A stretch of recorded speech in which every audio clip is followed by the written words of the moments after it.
Hello friends, स्वागत है आप सभी का मेरे channel Shiv twin flame journey पर। माय लविंग ट्विन सोल्स आप सबको बहुत बहुत प्यार एवं आभार। जितने भी नए सोल मेरे इस चैनल पर आए हुए हैं, मैं सभी का स्वागत करती हूँ।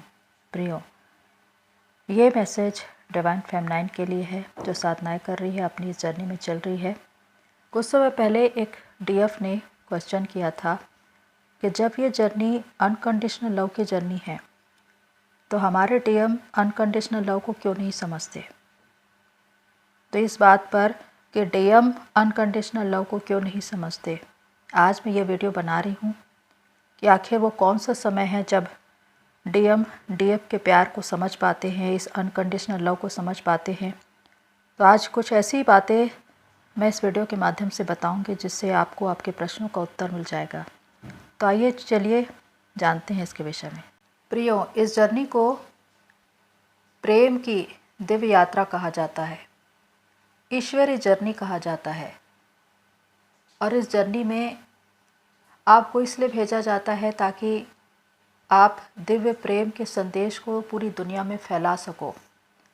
लेकिन उससे पहले इस दिव्य प्रेम को स्वयं ही समझना पड़ता है। अब जैसा कि अनकंडीशनल लव जिसे दोनों को ही समझना है, यानी कि डीएम और डीएफ दोनों को ही समझना है। अगर डीएफ का ये क्वेश्चन होता है कि हमारे डीएम इस अनकंडीशनल लव को क्यों नहीं समझते, तो सबसे पहली बात कि जो इस जर्नी को सबसे पहले जानता है, जिसकी अवेकनिंग पहले होनी है, जिसकी जर्नी पहले पूरी होनी है, उसे ही अनकंडीशनल लव को समझना पड़ता है। तो यहाँ पर अनकंडीशनल लव होता क्या है? एक निस्वार्थ प्रेम, ईश्वर का प्रेम, ईश्वर का स्वभाव, जिसमें कोई लेन देन नहीं है, कोई शर्त नहीं है, कोई समझौता नहीं है, कोई शिकायत नहीं है। जिस प्रकार एक माँ का अपने बच्चे के लिए प्रेम होता है, बिल्कुल निर्दोष, निष्कलंक, निस्वार्थ, जिसमें सिर्फ देने का भाव है, लेने का भाव नहीं है, बिल्कुल वही प्रेम है अनकंडीशनल लव, ईश्वर का प्रेम। और इसमें आप दुनिया के हर एक इंसान से प्यार करते हैं, चाहे प्रकृति हो, चाहे जीव जंतु, पशु पक्षी, आपका ट्वेन, या दुनिया का कोई भी इंसान, चाहे उन्होंने आपके साथ अभद्र व्यवहार ही क्यों ना किया हो, उनके बातों से आपको दुख ही क्यों ना पहुंचा हो, लेकिन आप सभी से प्यार करते हैं। वननेस, यही अनकंडीशनल लव होता है। इस प्यार में कोई अंतर ही नहीं है, इस प्यार में कोई शिकायतें नहीं हैं, पाने की चाह नहीं है। और जिस प्रकार माँ का अपने बच्चे के लिए प्रेम होता है, वही प्रेम प्रारंभ में डीएफ का अपने डीएम के लिए होता है। पहली बार जब डीएम अपने डीएफ से मिलते हैं तो उनको वही केयर महसूस होता है जो उनको अपनी माँ से मिला था, और इसीलिए ये बातें उनको हमेशा के लिए याद रह जाती है, वो कभी उसे भूल नहीं पाते। ये अनकंडीशनल लव है। लेकिन कुछ समय के बाद जब रनर चेजर का गेम शुरू होता है और डीएफ ओवर पॉसेसिव हो जाती है, चेजिंग में चली जाती है और डीएम के पीछे भाग रही होती है, तब डीएम को ये लगता है कि वो स्वभाव जो प्रारंभ में मैंने डीएफ का देखा था वो कहाँ चला गया। और इसलिए वो इरिटेट होते हैं और रन करते हैं। जितना ज़्यादा आप उनके पीछे भागेंगे उतना ही ज़्यादा वो भागते हैं, क्योंकि अब वो अनकंडीशनल लव रहा ही नहीं, अब उसमें मिलावट आ गई है, उस प्यार का स्वरूप ही बदल गया है। तो जैसे ही उसका रूप बदलेगा वो अनकंडीशनल लव रह ही नहीं जाता। और जब अनकंडीशनल लव है ही नहीं तो डीएम उसे समझ ही नहीं पाएंगे, फिर उनका व्यवहार भी बदल जाएगा। जिस प्रकार एक फिल्म का ट्रेलर होता है, उस ट्रेलर को देखकर ही पता चल जाता है कि पूरी फिल्म कैसी होगी। वो पहली झलक, वही अनकंडीशनल लव जब पहली बार डीएम और डीएफ मिलते हैं और उनको एहसास होता है एक दूसरे के लिए, वो आकर्षण, वो ऐसा प्यार जो कभी भी भूल पाने वाला नहीं है।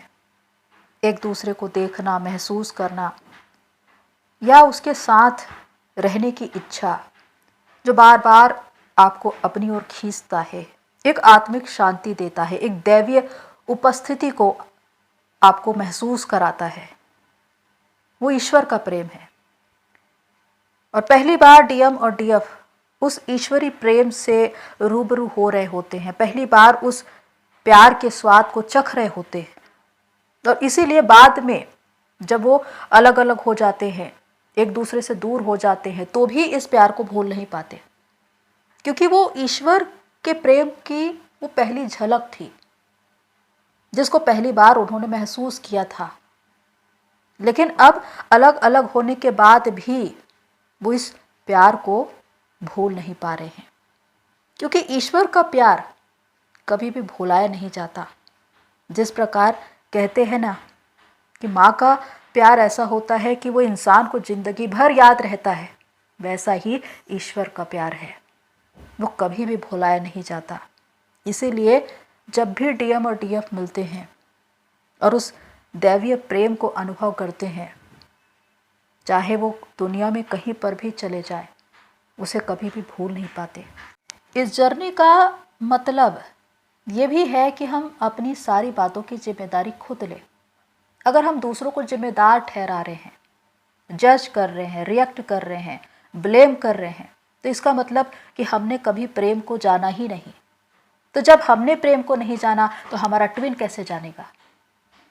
इसीलिए जब हम ये कहते हैं कि हमने तो सच्चा प्यार किया था, हमारे ट्विन ने समझा क्यों नहीं, तो यहाँ पर यह समझने की ज़रूरत है कि हमने कब सच्चे प्रेम को जाना, कब उसे समझा। अगर हम इस प्यार के बदले में सामने वाले से कमिटमेंट मांग रहे हैं, उससे शादी करने की बात कह रहे हैं, वो अगर कमिटमेंट नहीं देता, वो छोड़कर चला जाता है, तो हम ज़िंदगी भर उसे माफ़ नहीं कर पाते। हम अपने अंदर कितने ही घाव बना कर रखते हैं जो नासूर बन जाते हैं। तो फिर जर्नी कैसे करके आगे बढ़ेगी? कैसे करके आप अपने जीवन में अनकंडीशनल लव को समझ पाओगे? इसी बात को जानना है। ये प्रश्न स्वयं से करना है कि क्या मैं अनकंडीशनल लव में हूँ? क्या मैंने वास्तव में इस सच्चे प्यार को समझा है, जाना है, या आज तक सामने वालों को ही जिम्मेदार ठहरा रही हूँ या जिम्मेदार ठहरा रहा हूँ? जिस प्रकार डीएम के चले जाने के बाद डीएफ डिस्टॉर्टेड हो जाती है, वो कभी भी अपने डीएम को माफ़ नहीं कर पाती। अंदर एक क्षमाहीनता की भावना रहती है और इसकी वजह से वो अपने ही भीतर ब्लॉक हो जाती है। वो ना तो खुद को माफ़ कर पाती है, ना ट्विन को। तो इसीलिए ब्लॉकेजेस आते हैं। शारीरिक और मानसिक रूप से जो परेशानियां होती है, जो समस्याएं आती है, वो इसी वजह से, क्योंकि आप अपने ही भीतर ब्लॉक हो चुके हैं, आपका हार्ट चक्र ब्लॉक हो चुका है। और उसके लिए ज़रूरी है कि अपनी हीलिंग करें और सबसे पहले कि सामने वाले को माफ़ करें। और जब आप फॉरगिवनेस में आते हैं तो आप स्वयं मुक्त होते हैं और दूसरों को भी मुक्त करते हैं, और उस वक्त आप एक शांति के भाव में आ जाते हैं। यही अनकंडीशनल लव है, क्योंकि प्रेम का दूसरा नाम क्षमा है। जिन्होंने आज भी अपनी भावनाओं को अपने अंदर ही रोक कर रखा है, वो अपने भीतर कितने ही ब्लॉकेजेस बना कर रखे हुए हैं, और इसकी वजह से उनकी जर्नी आगे बढ़ ही नहीं रही है। तो इसीलिए ज़रूरी है कि वननेस में आए और जो कुछ हुआ है उन बातों को भूलकर आगे बढ़े और दुनिया के हर एक इंसान से प्यार करें, चाहे वो आपका ट्विन हो या कोई भी, और इसके द्वारा प्रेम को दूसरों में बांटे। जिस दिन उस प्यार को अपने अंदर अनुभव करने लगेंगे, आप उस प्यार से भर जाएंगे और एक शांति का अनुभव होगा, एक ईश्वरीय अनुभूति आपको होगी। वही अनकंडीशनल लव है, क्योंकि संसार की सबसे महान ऊर्जा वो प्रेम ही है। प्रेम ही ईश्वर है और ईश्वर ही प्रेम है।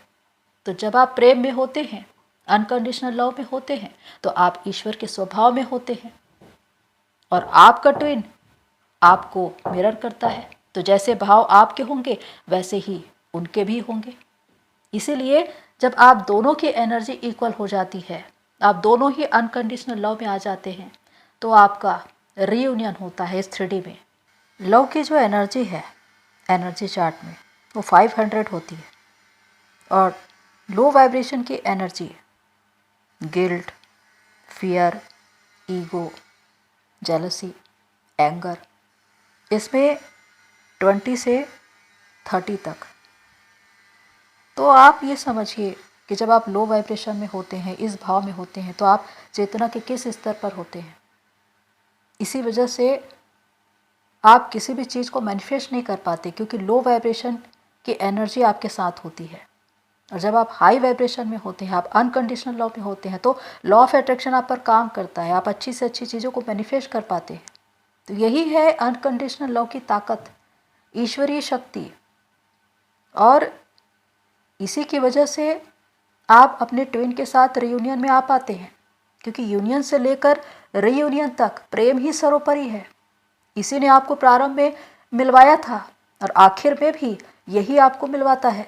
अनकंडीशनल लव का अर्थ ही है सारी बातों की जिम्मेदारी स्वयं लेना, समर्पण भाव, स्वीकार भाव कि जो कुछ हमारे जीवन में हुआ, अच्छा या बुरा, वो सब कुछ एक डिवाइन प्लान से हुआ। और वो इसलिए हुआ क्योंकि हमारी अवेकनिंग होनी है। हम हर्ट हुए, हम ट्रिगर हुए, उसके पीछे अपना एक उद्देश्य था, क्योंकि हम चेतना के स्तर पर आगे बढ़े, अपने उद्देश्य को जाने।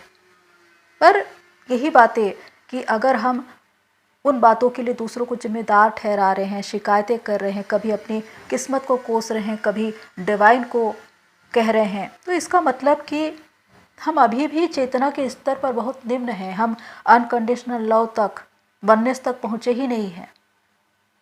क्योंकि अगर एक बार आपने समर्पण कर दिया, आपने सारी बातों को स्वीकार कर लिया, तो सारी बातें आपके लिए संभव हो जाएंगी, समय आपके लिए अनुकूल हो जाएगा। लेकिन जब तक आप परिस्थितियों से, लोगों से लड़ रहे हैं, तब तक समय कभी भी आपका साथ नहीं देगा, वो हमेशा आपके प्रतिकूल ही रहेगा। तो प्रियो, इसलिए कहा जाता है कि डीएम अपने डीएफ के प्यार को तब समझ पाते हैं जब डीएफ उस प्यार को समझ पाती है जो अनकंडीशनल लव है, जो ईश्वर का प्रेम है। जब डीएफ अपनी साधना में, तपस्या में, चेतना के स्तर पर आगे बढ़ते हुए एक एक वुंड्स, डार्कनेस और ब्लॉकेजेस क्लियर करते हुए आगे बढ़ती है और डिवाइन से सोल मर्जिंग करती है और अपने उद्देश्य से जुड़ती है, तो वो डिवाइन के अत्यंत निकट पहुंच जाती है, उसमें समर्पित हो जाती है। इसी वजह से उसे अपना सोल पर्पस मिलता है और यहाँ पर वो सत्य को जानती है। तो जब आप उस स्तर तक पहुँच जाएंगे तो आपके डीएम की भी वही स्थिति होगी, वो भी इस प्यार को समझेंगे, वो भी इस सोल कनेक्शन को पहचानेंगे। तो प्रियो, वो समय ज़रूर आता है जब आपके डीएम इस अनकंडीशनल लव को समझ पाए, क्योंकि ये एक लेसन है और डीएम और डीएफ दोनों को ही अनकंडीशनल लव को समझना है। लेकिन तपस्या आपकी है, क्योंकि डीएफ जो कि डिवाइन फेमनाइन बनती है, इसीलिए डिवाइन से सोल मर्जिंग करने के बाद उस सत्य को जान चुकी होती है, अपने आप को, अपनी वास्तविकता को पहचान जाती है। इसी वजह से वो अपनी इस जर्नी को पूरा कर पाती है। तो प्रियो, होप सो कि ये सारी बातें आपको हेल्प करें। आज के लिए इतना ही, फिर मिलते हैं नेक्स्ट वीडियो में। तब तक के लिए take care and God bless you all. मेरी सोल फैमिली, आप सभी की जर्नी पूरी होए।